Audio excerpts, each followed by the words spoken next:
The Reformation in 16th century Europe moved forward on many fronts. Sometimes it moved forward in secret to avoid detection. Other times it moved forward in great cathedrals with dynamic preachers. It also advanced in quiet scholarship and the rediscovery of the Bible. It advanced among both peasants and privileged. It sometimes advanced in fierce theological debate, and other times in violent combat. Today we look at the Reformation in Switzerland, where it advanced in all those ways. We will look at its two most noted leaders, Ulrich Zwingli at Zurich and John Calvin in Geneva.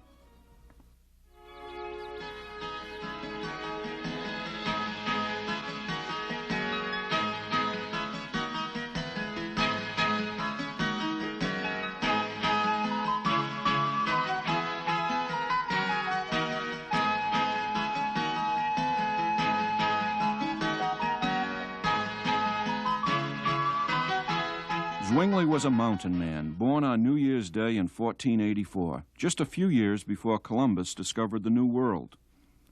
Zwingli's family lived in the village of Wildhaus, about 40 miles outside of Zurich. This is his childhood home. His father was a mountain farmer and bailiff. Zwingli had 7 brothers and 6 sisters. Young Ulrich was a gifted musician, able to play 6 instruments. He would go from here to be educated at Basel, Vienna, and Bern.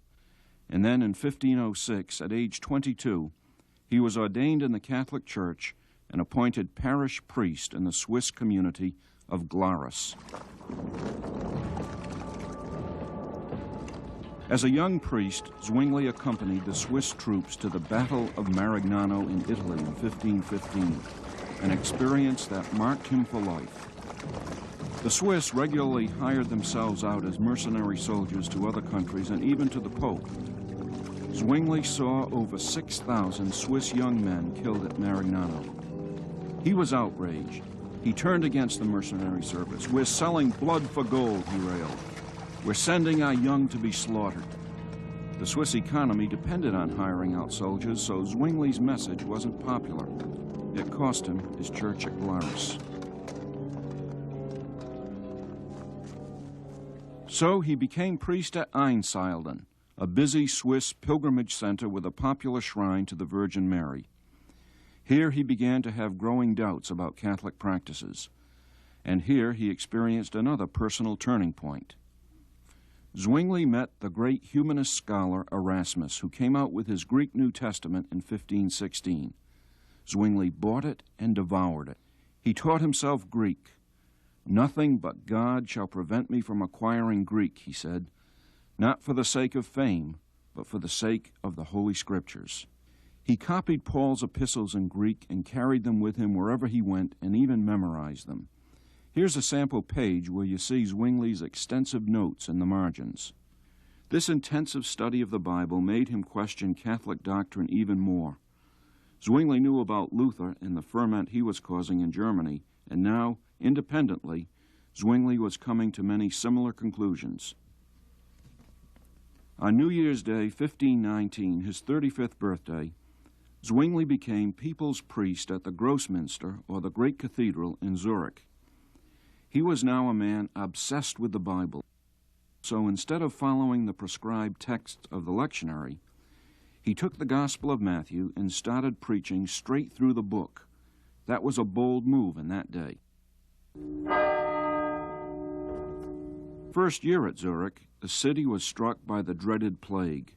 Zwingli was away recovering from illness. Against advice, he rushed back to attend to his people. "You must help me." He contracted the plague and suffered 3 agonizing months. 1/3 of Zurich's 9,000 citizens died during that plague. It marked still another turning point for Zwingli. Now, in a deeper way, he knew of God's grace and the meaning of pastoral compassion. At the same time, his questioning of Rome continued. Zwingli had received a yearly payment from the Pope. He now refused that income. In his sermons, Zwingli directly challenged Catholic teachings he could not find in the Bible, such as indulgences, purgatory, the position of Mary in the sacrifice of the Mass. He held the people of Zurich spellbound. One listener said, he felt as if lifted up by the hair and suspended in space. A curious episode proved pivotal. At Froschauer's print shop, the men worked late one evening preparing for the Frankfurt Book Fair. They were hungry and ate sausages during Lent, thereby breaking Lenten fasting rules. As one historian described it, that was like desecrating the flag would be for us today. Zwingli, instead of condemning this action, wrote a pamphlet supporting it. His gap with Rome was widening. Then Zwingli married. He had petitioned his bishop for permission. It was refused, so he married anyway, a widow, Anna Reinhardt. She brought 3 children to their marriage. They would also have 4 more of their own. Zwingli continued his studies and circulated his Reformation views. But this was not an age of religious pluralism. There was one church. Zwingli, like Luther in Germany, was going against centuries of tradition. His teachings could only provoke intense controversy. The Zurich City Council convened a public disputation on January 29, 1523, to debate his views. Representatives came from the Bishop of Constance and the surrounding region. Zwingli presented 67 Reformation articles. The council backed Zwingli and decreed that he and other pastors in the region were to preach nothing but what can be proved by the Holy Gospel and the pure Holy Scriptures. As a result, drastic changes were implemented in Zurich. The Mass was rejected. Instead of familiar golden chalices, simple and unadorned wooden cups and plates were now used for communion. Instead of a sacrifice in which the bread and wine were transubstantiated into the body and blood of Christ, as the Roman Church taught, the church at Zurich now believed Christ was spiritually, not physically present to believers who approached him in true faith. Zurich rejected monastic vows and the government took over the monasteries. Their goods were used to take care of the needy, their buildings changed into schools and hospitals. There was a daily distribution of food to those in need. The sick, widows, and orphans were provided public support. The reformers insisted that with a change of beliefs, there also had to come a change in behavior, not only personal but social as well. There were to be no beggars in Zurich. Those who needed work were provided jobs. In a cleansing of the temple, visible reminders of Catholic worship were taken down. Zwingli and the council were not directly involved at first, but later approved the removal of Catholic elements not found in the Bible.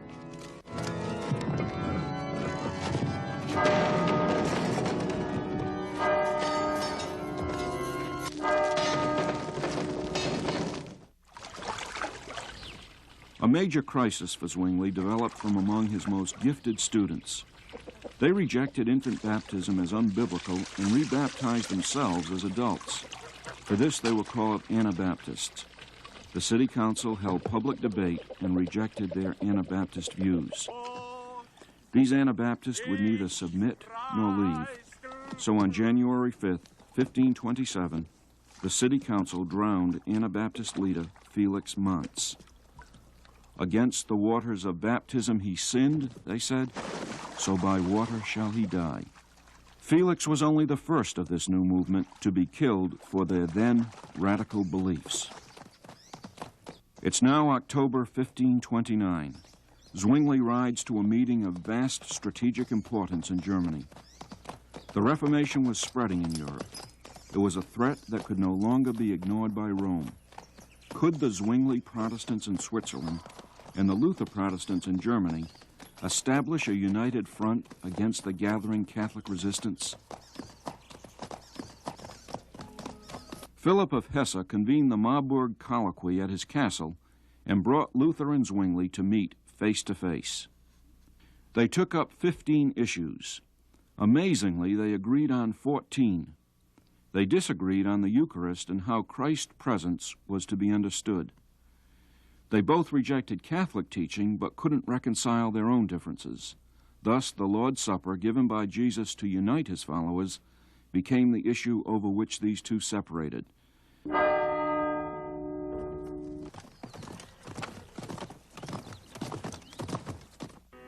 Zwingli's reform had spread mostly to the urban areas in Switzerland. The rural areas remained mostly Catholic. Each formed an alliance. They saw each other as a grave threat. Both sides organized for conflict. It was the beginning of over 100 years of religious wars in Europe between Protestants and Catholics. The opposing troops met in raging battle at Kappel, south of Zurich. Each side was convinced its own security and the truth of the Christian faith was at stake. Ironically, Zwingli, who had opposed mercenary service, now accompanied the Zurich troops into this civil war. Zwingli's men were outnumbered 3-1. They put forth a stubborn resistance, but they were no match for their stronger opponents. Zurich lost over 500 lives, including Ulrich Zwingli.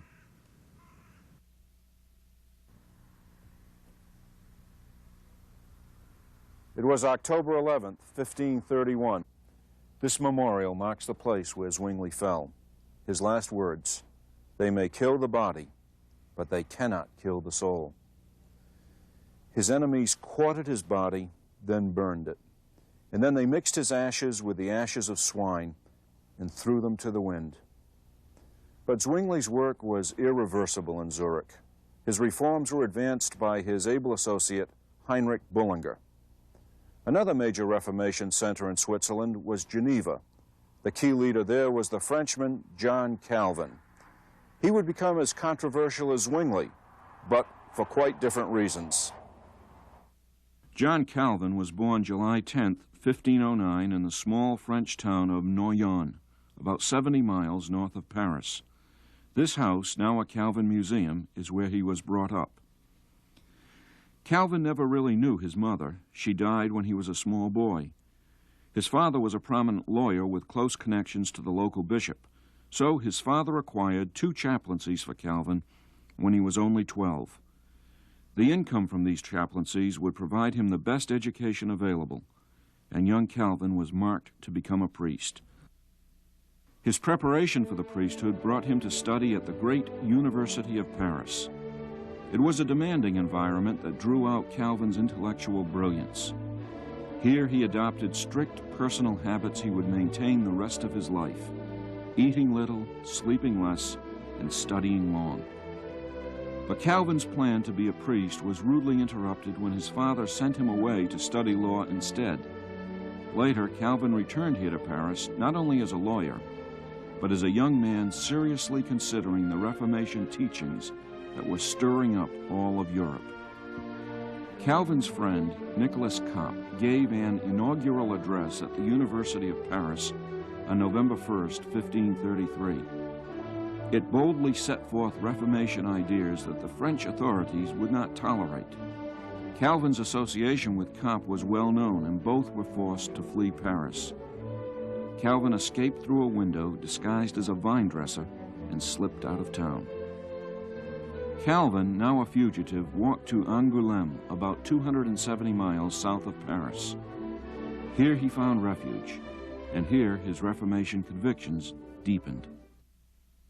Calvin stayed in the home of his friend and fellow Reformation sympathizer, Louis du Tillet. During this period, he had a conversion experience that now planted him firmly within the Reformation movement. Years later, he described that experience. "Since I was so obstinately devoted to the superstitions of the papacy that it was only with the utmost difficulty that I could be drawn out of such deep mire, God, by a sudden conversion, subdued my mind and made it teachable, for, considering my age, it was far more hardened than it should have been." Calvin now had to weigh the cost of following the path of the Reformers. He knew it would cost him a promising career in France, but there was no turning back. He resigned the chaplaincies he had been given as a youth, forsaking a guaranteed income from the Roman Church. He was ready now for whatever God called him to do. At this stage, Calvin could only assume that this would mean using his now obvious gifts as a scholar. Calvin, at age 22, had already established his reputation as a humanist intellectual by his commentary on the De Clementia by the classic Roman writer Seneca. But now, Calvin was consumed with the Scriptures. He prepared a manual for the Reformed Christian, his Institutes of the Christian Religion. The first edition was published in 1536 when Calvin was only 26 years old. It would become the most substantial theological work of the Reformation. It is still widely published and studied today. Calvin hoped that his institutes would so convincingly explain the Reformed faith that persecution against Protestants in France would stop. But Protestants continued to be hunted down and executed in France. Calvin and his colleagues had to meet in secret. This is a cave near Poitiers where they would come to meet for secret worship and celebration of the Lord's Supper. Here's a fascinating artifact from those secret meetings. This communion chalice was assembled in pieces so it could be disguised, the pots screwed together after the worshipers were safely secluded. This is their miniature 2-inch tall copy of the Psalms. It was pinned up and hidden in someone's hair to be taken to their secret meetings. Calvin's life took a decisive turn in 1536 when he came here and crossed the Rhone River into Geneva, Switzerland. Calvin never planned to come here, and Calvin's way of thinking, we might say, he got sideswiped by God's providence. Here's what happened. Calvin was on his way to Strasbourg in Germany, intending to live the quiet life of a scholar. But fighting between the Holy Roman Empire and France blocked the direct route to Strasbourg, causing Calvin to detour here through Geneva. He planned to stay one night. It ended up 25 years. Geneva had only declared itself in favor of the Reformation a month or so before Calvin came by here. The leader of the Reform, the fiery William Farel, pleaded with Calvin to stay. Calvin refused, so Farel scared the life out of him. He threatened that God's curse would be upon Calvin if he did not stay and help when the need was so urgent. Calvin said later, "I was so terror-struck that I gave up the journey I had undertaken." So Calvin took up residence in this house, not far from the church of St. Pierre, where Calvin was appointed as pastor, or more precisely, lecturer in Holy Scripture. On May 21st, 1536, just weeks before Calvin arrived in Geneva, the city council had officially adopted the Reformation. They decreed the city would henceforth live according to the gospel and the word of God, without any more masses, statues, idols, or other papal abuses. From his pulpit here at St. Pierre, Calvin explained the Bible book by book, and he wasted no time seeking to implement the city council's mandate. Within his first year here, he drew up articles for organizing this new Reformation church and a catechism for teaching the faith to the citizens. Calvin insisted that the biblical faith was more than just doctrines to be believed, but was a moral way of life to be lived. Some of the Genevan citizens didn't like this. They thought this outsider Frenchman expected too much, and resistance to Calvin built quickly. One named his dog after Calvin. Others sent their dogs nipping at his heels. He was verbally assaulted in public. Obscene songs were sung about him in the taverns. Guns were fired outside his house to frighten him. Rarely in the history of Christianity has a church ever had a pastor so gifted, and rarely has a pastor ever endured such abuse from his own church. Things came to a head in a dispute over the Lord's Supper. The city council made certain demands. Calvin and Farel refused to serve communion. Neither side would give in.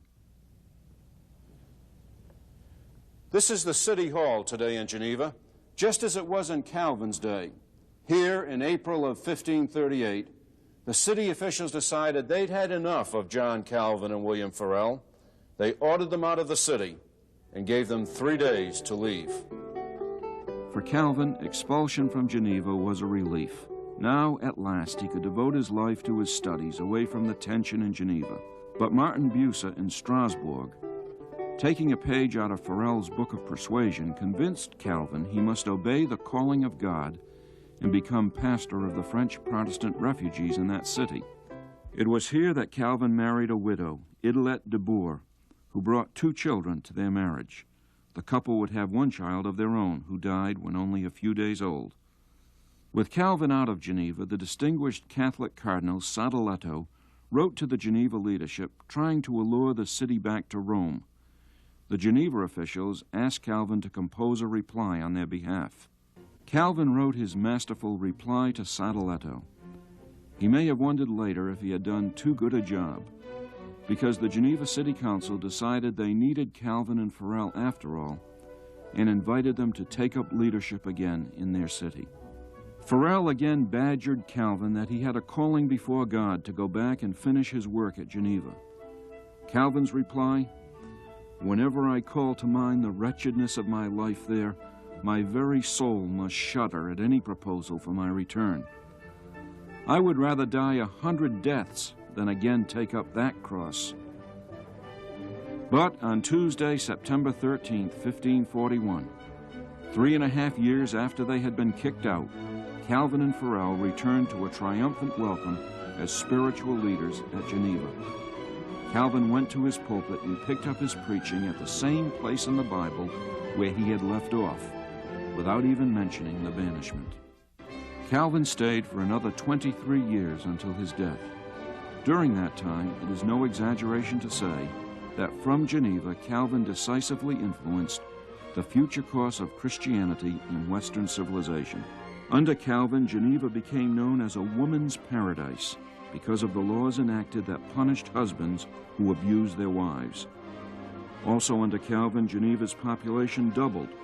Students flocked in to study under Calvin.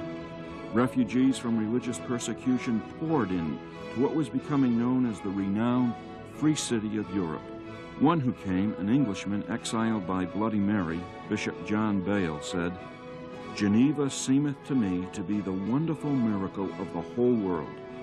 So many from all countries come together, as it were to a sanctuary, joined only with the yoke of Christ, and they live so lovingly and friendly." The leader of the Reformation in Scotland, John Knox, came to Geneva and reported it to be the most perfect school of Christ since the apostles. During his lifetime and ever since, Calvin has been heralded by friends as one of the greatest teachers ever. On the other hand, his numerous critics then and now vilify him as nothing short of tyrannical and the personification of evil. 2 of the most frequently cited criticisms against him are, Calvin came up with a teaching that God predestined some to heaven and others to hell, and Calvin burned Servetus because he disagreed with him. Yes, Calvin did teach predestination, but he did not by any means invent the doctrine. He followed a history of orthodox interpretation that includes Luther, Aquinas, Augustine, even the Apostle Paul. At the same time, Calvin preserved an understanding of free will and human responsibility that is far less deterministic than much of modern psychology. Michael Servetus was burned at the stake in Geneva during Calvin's time, and Dr. Francis Higman, director of the Institute for Reformation Studies at the University of Geneva, explains why. Now, Servetus denied that Jesus Christ was the Son of God, and that was heresy in the 16th century in anybody's book. And heresy of that order in almost anybody's book in the 16th century was punishable by death. Servetus had, in fact, already been condemned to death by the Roman Catholics in France. And it was only because they were so careless they let him escape from prison that they did not, in fact, burn him themselves. And then he came to Geneva. Why? Because he wanted to convert Calvin, which is a very extraordinary point of view. He was slightly crazy, as well as being an amazing genius in his own right. He arrived in Geneva, and the problem was, what do you now do? Calvin recognized him. Does he allow this mad heretic to go free?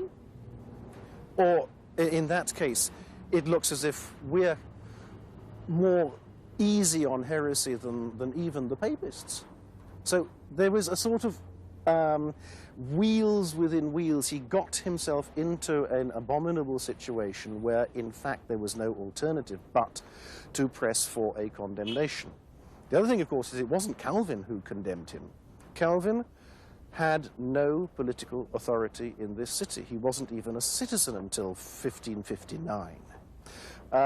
He could ask the city authorities to take action, and the city authorities themselves took action, consulted the other churches in Switzerland and the other governments in Switzerland, and practically everybody said, yes, it is your responsibility to punish this heretic. And the city government condemned Servetus to burning, and it was a sort of horrible inevitability about the whole thing. Calvin's influence extended far beyond Geneva during his lifetime and ever since. His workload was staggering. He preached daily, produced commentaries on just about every book of the Bible, continually expanded his institutes, wrote dozens of devotional pamphlets, carried on a vast international correspondence, and trained and sent out hundreds of pastors and missionaries. He did all this while constantly suffering from poor health, including migraine headaches. Calvin's motto summed up his life: promptly and sincerely in the service of God. And his theology was perhaps best summed up in the words of the Dutch theologian and Prime Minister Abraham Kuyper: there is not one square inch of this entire universe of which Christ, the sovereign Lord of all, does not say, "This belongs to me." Calvin died May 27, 1564, at the age of 54.